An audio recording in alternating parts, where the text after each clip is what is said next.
We found that the best combination of launch angle and power is power 6 at 25 degrees. Power 6 at 25 degrees went an average of 13.75 meters, which was the highest average distance out of the power and angle combinations that were tested. Aside from launch angle and launch power, there are several other factors that affected the distance that the projectile flew.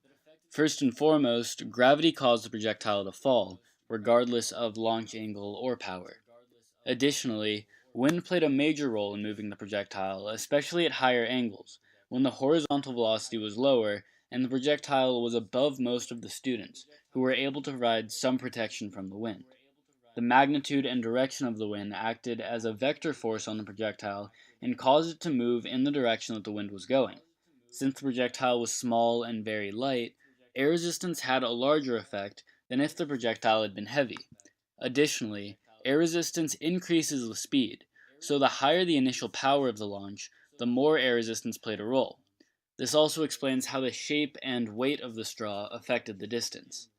The tape placed at the front end helped increase weight and decrease air resistance, making it travel farther.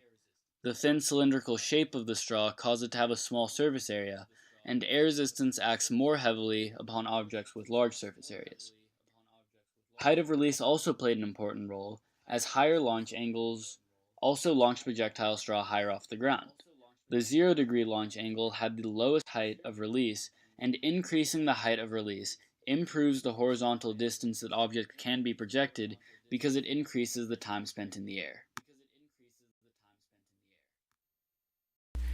This is a data table containing all of the data we collected. This graph displays the distance traveled by angle above the horizontal, with different powers displayed as 6 series of differently colored points. As can be seen, the overall trend is of an initial increase in distance traveled as angle above the horizontal increases, followed by a decrease, with a peak at about 25 degrees. Power 6 can be seen to yield on average the furthest distances, and power 6 at 25 degrees above the horizontal is clearly the furthest distance.